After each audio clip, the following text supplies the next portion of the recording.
Hola, buenas tardes, espero que se encuentren bien. Continuamos con el curso de pediatría, específicamente con la clase de ventilación mecánica.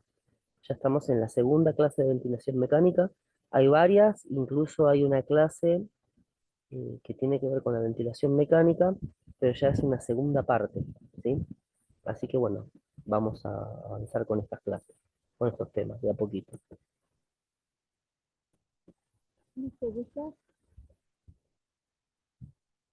Bueno, etapas de los respiradores de presión positiva. Tenemos respiradores de primera generación, respiradores de segunda generación y respiradores actuales, que son ya los más modernos, los que se usan actualmente en las terapias intensivas. ¿Sí? Igual vamos a hacer un poco como viendo lo que se usaba antes, como también para que se ubiquen eh, un poco en lo que tiene que ver con la historia de todas estas cuestiones, ¿no? Los de primera generación son ciclados por presión, impulsado neumáticamente. Los respiradores ciclados a volumen, que son impulsados por pistón electrónico, es decir, que tenemos estos dos tipos, los ciclados por presión y los ciclados a volumen. Inconvenientes. En los manométricos no se garantiza el volumen del gas insuflado, es decir, que el gas que se va a insuflar no tenemos garantía de las cantidades exactas. Los volumétricos no permitían más que el volumen controlado, por lo que era necesario sedar sí o sí al paciente. Es decir, que por más que queramos que el paciente participe de alguna forma, era imposible, porque lo único que se podía realizar era que envíe una cantidad de volumen determinada. La escala de monitorización y la ausencia de alarmas, o sea, no habían alarmas, era como que era un riesgo bastante importante para el paciente. Así que acá dice, ¿no? El hecho de que se hablaban únicamente, o sea, los estudios, las investigaciones, se abocaban únicamente a los problemas que tenían que ver con una cuestión técnica de resolución, ¿sí? Y la parte clínica quedó como un poco más rezagada. ¿Por qué? Porque no se podía investigar de forma tal que puedan haber avances al respecto. Los respiradores de segunda generación se desarrollaron respiradores volumétricos a los que se incorporaron válvulas de demanda que admitían que la insuflación fuese disparada por el paciente, es decir, ya participaba el paciente en este tipo de respiradores, ¿sí? Ya no era como el anterior, ¿sí? Que el respirador enviaba un volumen determinado, el paciente no podía participar y había que sedarlo totalmente. En este caso ya tenía algún nivel de participación por parte del paciente. Para tratar a los pacientes con hipoxemia grave y refractaria debido a la lesión pulmonar aguda, como un síndrome de distrés respiratorio agudo, se introduce la PIP, que es la presión positiva al final de la aspiración, con la idea de mejorar la hematosis. De esta forma se lograba un mejor intercambio gaseoso.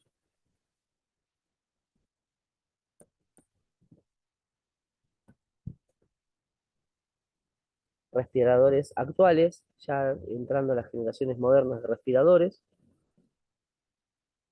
tenían algunas características, como era adaptación de los respiradores a las circunstancias y necesidades de los pacientes.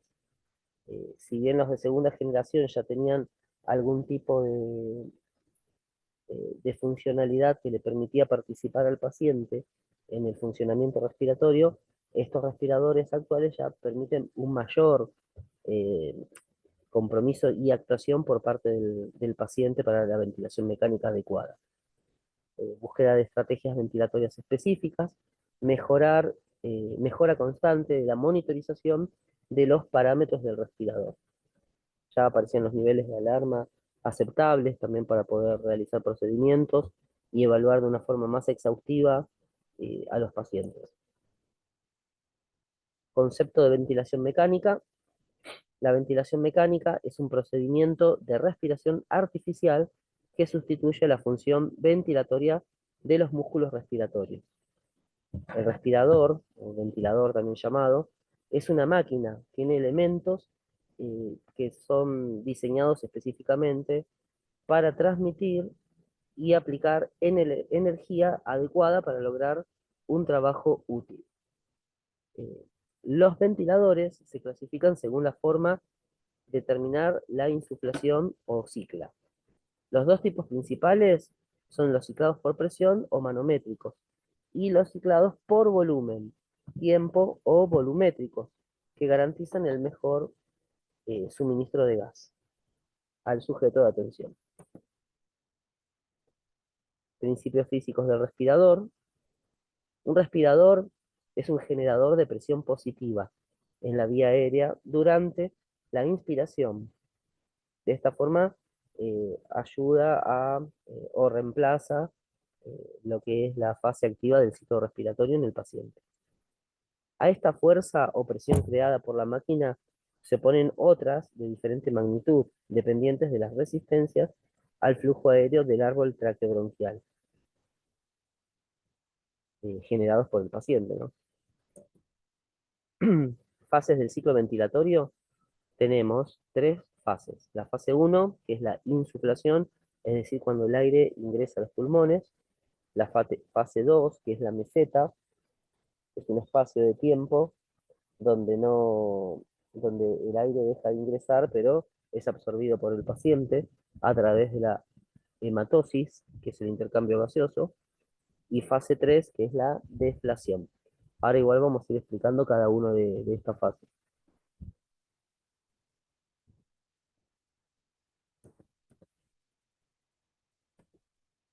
Bien, la fase 1, que es la insuflación, el aparato genera una presión sobre un volumen de gas, o sea, una presión positiva, ¿no?, sobre este gas que ingresa al organismo, y lo moviliza insuflado en el pulmón.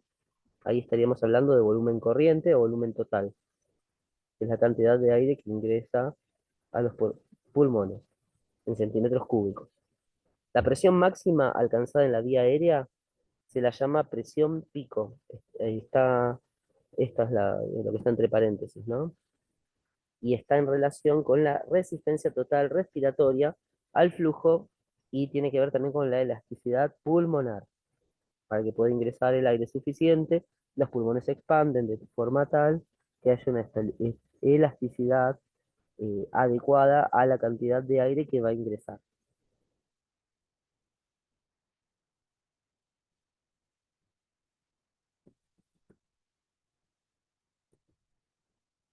La fase 2, la meseta, ya algo habíamos nombrado, el gas es introducido en los pulmones y se mantiene en él cuando ocurre la pausa inspiratoria, durante un tiempo regulable para homogeneizar su distribución en los distintos alvéolos.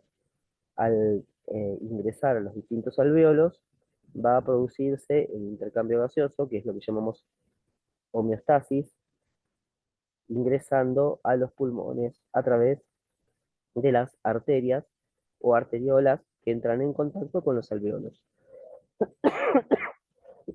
Perdón, ahí se realiza el intercambio gaseoso. Al quedar el sistema eh, paciente-ventilador cerrado y en condiciones estáticas, la presión media en la vía aérea, denominada presión meseta o presión pausa, corresponde a la presión alveolar máxima y depende de la distensibilidad o compliance pulmonar. Cuando hablamos de distensibilidad pulmonar, estamos hablando de lo que se llama compliance pulmonar. Es un término muy utilizado y tiene que ver con lo máximo que se pueden expandir las fibras pulmonares cuando ingresa aire al organismo.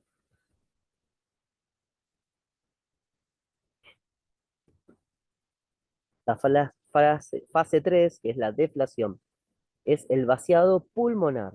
Es un fenómeno pasivo sin intervención de la máquina, causado por la ventilación elástica del pulmón insuflado. Algo así como la fase contraria a la insuflación. Insufla, ingresa aire. Deflación es cuando sale el aire. Es como cuando hacemos una respiración fuera de lo que es la asistencia respiratoria mecánica, y yo inspiro, es un, es un mecanismo eh, que requiere utilización de energía.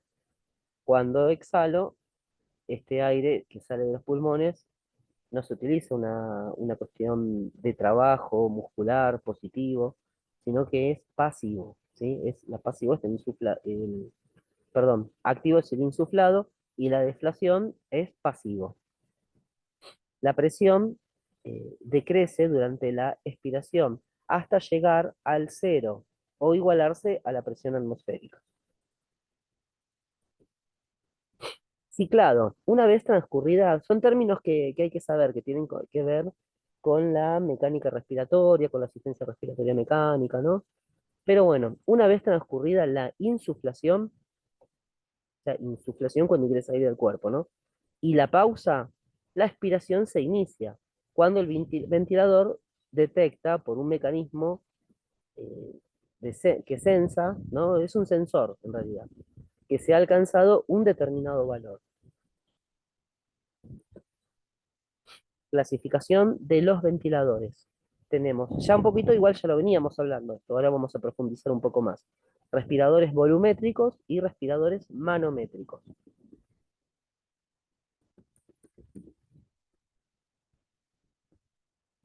Los respiradores volumétricos ciclados por volumen-tiempo. Justamente volumétricos de volumen, tiene que ver con volumen, o sea, ingresa una cantidad de volumen de aire durante un tiempo determinado. Se programa el volumen que se entrega periódicamente. Estos aparatos son generadores de alta presión y elevada resistencia interna. Respiradores manométricos, ciclados por presión. Se transforma la presión y la insuflación termina cuando se alcanza el valor prefijado. Son los manométricos, ¿sí? La presión, la presión es la variable independiente y el volumen es incierto, ya que depende de la resistencia aérea y la distensibilidad tóraco-pulmonar. Objetivos de la ventilación mecánica. Básicamente tenemos eh, dos objetivos que son los fisiológicos y los objetivos clínicos. Objetivos fisiológicos es mantener la homeostasis gaseosa, es decir, el intercambio gaseoso, la cantidad de oxígeno que entra respecto de la cantidad de dióxido de carbono que egresa, ¿sí? Usando los parámetros de la ventilación mecánica menos agresivos para evitar barotraumas. Si introduzco mucho volumen de oxígeno a los pulmones, puedo producir un barotrauma, que tiene que ver con un traumatismo pulmonar que se produce por una presión excesiva hacia los pulmones. Y bueno, dentro de los objetivos fisiológicos también tenemos incrementar el volumen pulmonar. Objetivos clínicos, revertir la hipoxemia, corregir la acidosis respiratoria, prevenir o resolver atelectasias, revertir la fatiga de los pulmones respiratorios, permitir la sedación y el bloqueo neuromuscular, disminuir el consumo de oxígeno sistémico o miocárdico y estabilizar la pared torácica.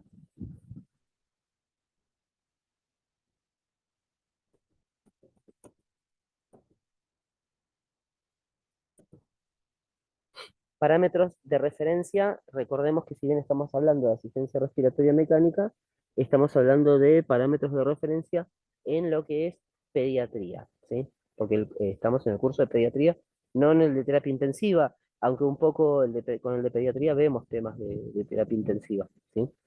Bueno, el prematuro, la presión en centímetros de agua es de 15 a 20. La frecuencia respiratoria de 60 a 80. La relación IE, que es inspiración-expiración, es 1 a 2. El flujo, litros por segundo, es 6 litros. Y la PIP, la que es en centímetros de agua, que es la presión expiratoria, la presión al final de la expiración. La presión expiratoria al final de la expiración. Bueno, el recién nacido, presión de 20 a 35, la frecuencia respiratoria de 40 a 60, la relación es 1 a 2, el flujo es 8 y el PIB es 2. Y en lactante, 20 a 25, lactantes, 20 a 25 la presión, la frecuencia respiratoria 20 a 40, la relación inspiración-expiración 1 a 2, el flujo 10 litros por segundo y la PIB es de 2.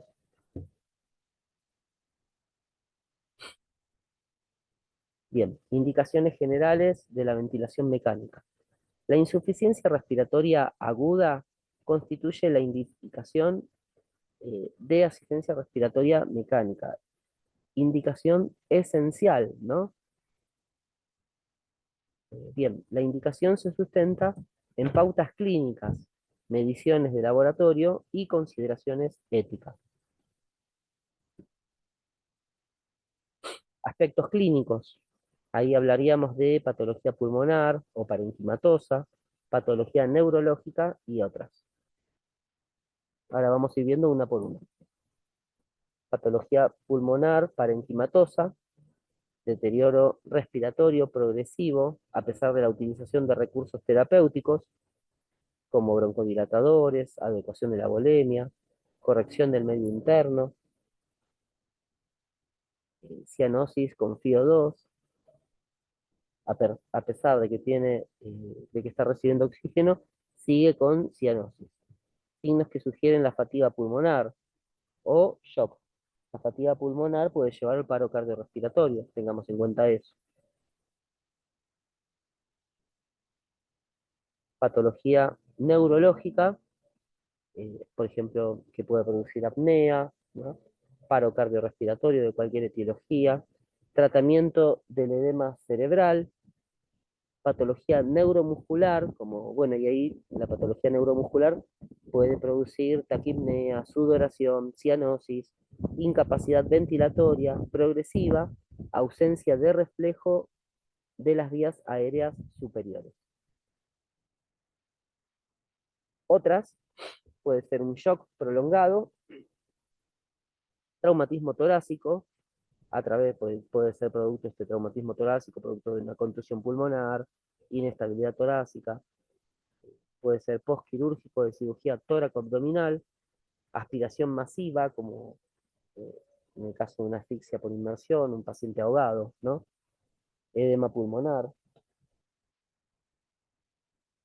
Hay un tema que lo podemos ver, que voy a ver si lo puedo mechar en alguna clase extra que podamos llegar a dar, que es casi ahogamiento, ¿sí? Que también podría llegar a entrar como causas de indicación, perdón, de asistencia respiratoria mecánica. Voy a ver si tengo algún espacio en blanco como para poder agregar esa clase. Mediciones de laboratorio que son indicativos de asistencia respiratoria mecánica. Presión arterial de oxígeno menor de 60 milímetros de mercurio, con una FiO2 mayor a 0,6. Presión arterial de dióxido de carbono mayor de 60 milímetros de mercurio y en ascenso, más de 10 milímetros de mercurio hora. Recordemos la presión de dióxido de carbono es de 35 a 45 milímetros de mercurio. Y un pH menor de 7,20. Todo esto es mediciones de laboratorio que pueden indicar la necesidad de asistencia ventilatoria mecánica. Modos ventilatorios. Tenemos reemplazo total del volumen inspiratorio espontáneo, reemplazo parcial del volumen inspiratorio espontáneo y ausencia del reemplazo. En el primero, que es el reemplazo total del volumen inspiratorio espontáneo, tenemos los modos ventilatorios, pueden ser controlada, asistida o asistida controlada. En el reemplazo parcial del volumen inspiratorio espontáneo, tenemos IMB, que es ventilación mandatoria intermitente, y presión de soporte.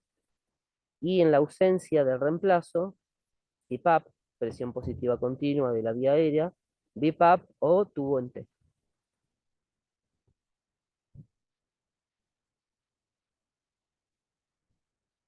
Controlada, paciente pasivo El operador programa los valores, el paciente debe estar relajado. Este es controlado, ¿no? Que todo lo que haga el paciente va a depender 100% del respirador. El paciente no controla nada, por eso es controlado. ¿Sí? El paciente solo recibe el oxígeno, recibe los distintos volúmenes, la frecuencia respiratoria está programada por el operador que utiliza el ventilador mecánico, ¿sí? Debe estar relajado porque recibe medicación específica para lograr ese tipo de relajación el paciente, como bromuro de pancuronio, por ejemplo.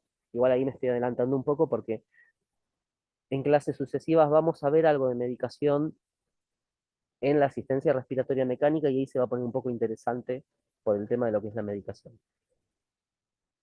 Asistida, el paciente pasa a ser el controlador de la ventilación mecánica y el respirador lo asiste pasando a un segundo plano. El paciente controla su respiración. Esta, perdón, esta modalidad ventilatoria se ha dejado de utilizar por el alto riesgo que implica. Claro, porque puede pasar que el paciente no respire y el respirador no lo detecte. Entonces, ahí se estaría produciendo un paro respiratorio con la consiguiente posibilidad de un paro cardiorrespiratorio, cardíaco también. Asistida controlada. Este es interesante, ¿no? Miren, lo voy a ir leyendo y lo vamos analizando. El paciente organiza su respiración, demandando del respirador la respiración programada. Pero si el paciente no llegara a tener la fuerza suficiente o la capacidad pulmonar, el respirador va a tomar el mando y va a suministrar una respiración controlada, ¿sí? Es decir, el paciente empieza a respirar, lo único que recibe es presión de soporte todo el tiempo, pero en el caso de que el paciente no tenga la fuerza suficiente para hacer la respiración, el respirador toma el control y hace la respiración por el paciente. Por eso se llama asistida controlada. Bueno, el paciente es activo, o sea, constantemente está respirando, salvo en esos periodos, ¿no? que habíamos nombrado anteriormente. El operador programa la presión o el volumen, pero la frecuencia es la del paciente. Es decir, la presión y el volumen lo va a determinar el operador a través de la asistencia del ventilador mecánico. La frecuencia respiratoria es la que va a realizar el paciente. No debe estar relajado, porque si está relajado no va a producir ningún tipo de respiración y el respirador va a tener que estar haciendo el ciclado constantemente, ¿sí? Esto pasa a veces también como un accidente o mala praxis, o como quieran llamarlo, que el paciente está en asistencia respiratoria mecánica en la modalidad asistido controlado o sí, o en la controlada, y ocurre que empieza a moverse más de la cuenta, empieza a hacer alta presión, porque respira más de lo que el respirador podría llegar a enviarle oxígeno, mayor cantidad de volumen. Entonces empieza a sonar las alarmas de alto volumen todo el tiempo. Y ahí pensamos que tendría que estar dormido, supongamos, ¿no? Entonces, ¿qué hacemos? Le administramos eh, algún medicamento para que duerma y no haga las respiraciones. Y entonces ahí es donde viene un problema. Por eso es importante que el paciente no debe estar relajado, porque tiene que respirar también por sus propios medios. Existe gran gasto energético a tener en cuenta. El paciente tiene un gasto energético que tiene que ver con la cantidad de respiraciones que va a hacer.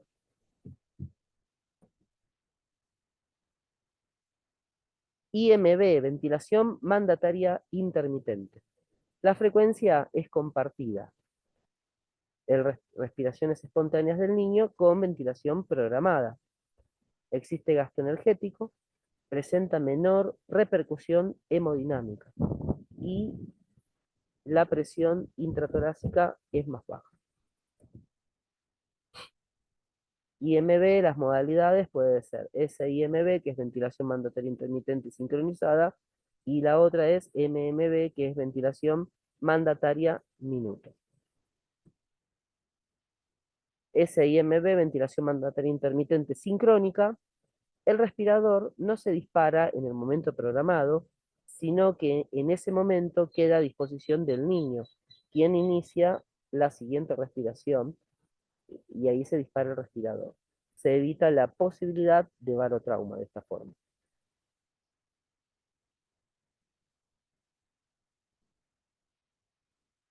Bien, ventilación mecánica, perdón, ventilación mandataria minuto, MMB. Asegura al paciente un volumen minuto ventilatorio independiente de la ventilación espontánea que realice. O sea, más allá de la ventilación espontánea que realice el paciente, se le garantiza un volumen minuto ventilatorio. El paciente respira espontáneamente, si con ello alcanza o supera el volumen minuto preseleccionado, el aparato no cicla y actúa como IMB, ventilación mandataria intermitente. Si el paciente no alcanza el volumen minuto prefijado, el aparato cicla hasta que el paciente lo pueda lograr. Presión de soporte. Consiste en mantener una presión constante prefijada en la vía aérea, mientras el paciente realiza la inspiración. Ayuda a soportar la inspiración con una presión positiva continua. Está comandada por Trigger, Trigger es la sensibilidad. Ausencia del reemplazo, CPAP, presión positiva continua en la vía aérea. Es una terapia utilizada en el tratamiento de trastornos respiratorios, especialmente la apnea del sueño. En la apnea del sueño se suele usar esta modalidad. Consiste en la aplicación de una presión positiva continua en las vías respiratorias del paciente, a través de una máscara facial o nasal mientras duerme. Esta presión constante ayuda a mantener abiertas las vías respiratorias, evitando la obstrucción y mejorando la respiración. Efectos beneficiosos del CPAP: elevación de la presión arterial de oxígeno y disminución del desarrollo de la broncodisplasia.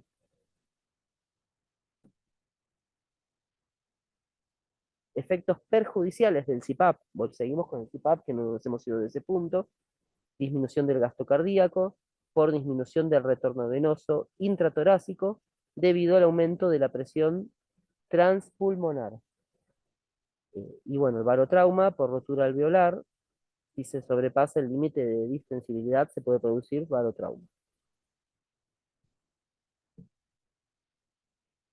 El BiPAP consiste en presión de soporte sobre un CPAP. Es bien tolerado en pacientes crónicos después de largo tiempo de ARM. Convencional como paso intermedio a un apoyo de oxígeno por cánula nasal. Tubo en T es la última secuencia de apoyo de oxígeno del niño. Muchas gracias. Así que, bueno, hasta acá terminamos con la clase de hoy, que tiene que ver con la asistencia respiratoria mecánica en niños, ¿sí? Vamos a continuar igual con algunos temas que tienen que ver con la asistencia respiratoria mecánica. Es largo, si mal no recuerdo queda una clase más, después viene una segunda parte, entre medio vamos a ir intercalando también con otros temas, ¿sí? Así que bueno, hasta acá la clase de hoy, ya en un ratito la estoy subiendo. Muchas gracias y nos estaríamos viendo el próximo sábado. Saludos.